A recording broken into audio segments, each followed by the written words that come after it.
Did you know that a single Greek word was once used to discredit the book of Acts, but has since become one of its greatest archaeological defenses?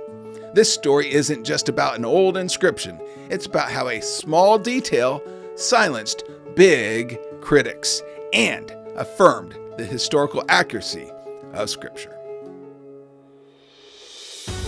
Welcome to Faith Affirming Findings, a podcast dedicated to sharing with you the incredible discoveries from the field of biblical archaeology.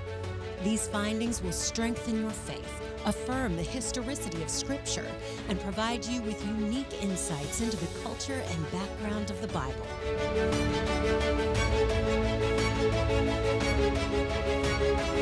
Now, here is your host, Associate Professor of Bible Exposition at Dallas Theological Seminary, Dr. Paul Weaver.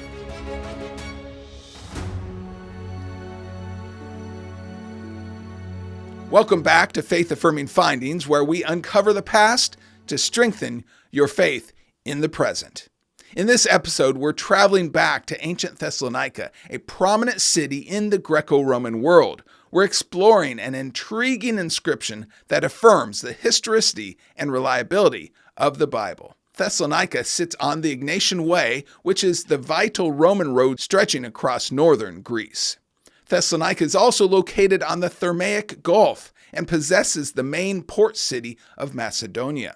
Because of Thessalonica's strategic location, it became the capital of the Roman province of Macedonia and one of Greece's largest cities. A monumental gate known as the Vardar Arch stood tall at the city's entrance.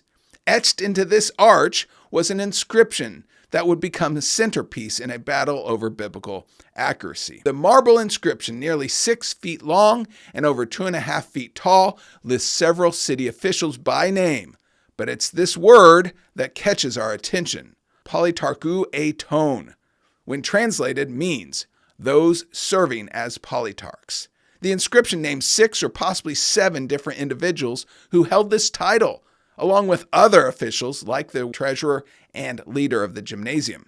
Now here's where it gets fascinating for Bible students. In Acts chapter 17, Luke writes that when Paul visited Thessalonica, a mob could not find him, so they dragged a believer named Jason before the politarchs. The Greek word politarch only appears twice in the entire New Testament, and both times it is in this short passage.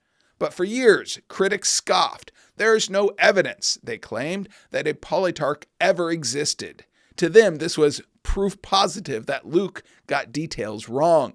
But then something remarkable happened. Archaeologists discovered this inscription and dozens more like it. To date, there are over 60 inscriptions have been uncovered using the term politarch.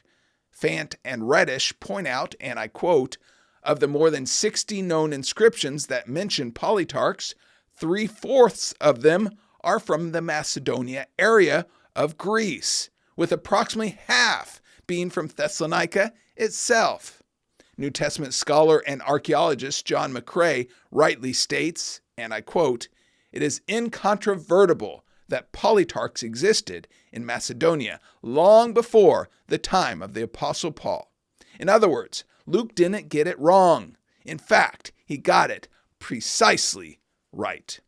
Luke's purpose, as he wrote in both the Gospel of Luke and the book of Acts, was to give an orderly account of the life and teaching of Jesus, the Gospel of Luke, and an orderly account of the inception and growth of the early church, as he recorded in the book of Acts. And he did this for a man named Theophilus. What was Luke's goal? To strengthen the faith through historical truth. The discovery of the Politarch inscription is yet another faith-affirming finding that shows Luke's writings were rooted in first-century reality. It reminds us that the Bible is not a book of fairy tales or religious wishful thinking. It's grounded in history and stands strong under the scrutiny of archaeology. The Bible is historically reliable and worthy of your careful study. And that is your faith-affirming finding of the week. If you found this story faith-affirming, please like it, share it, and subscribe to this YouTube channel for more archaeological discoveries that bring the Bible to life. Also, did you know that this video comes straight out of my book, Faith Affirming Findings, 50 Archaeological Discoveries that Validate the Historicity and Reliability of Scripture. This book is set to be released at the beginning of 2026, so be sure to acquire your own copy to learn about 49 other faith-affirming findings. See you next time.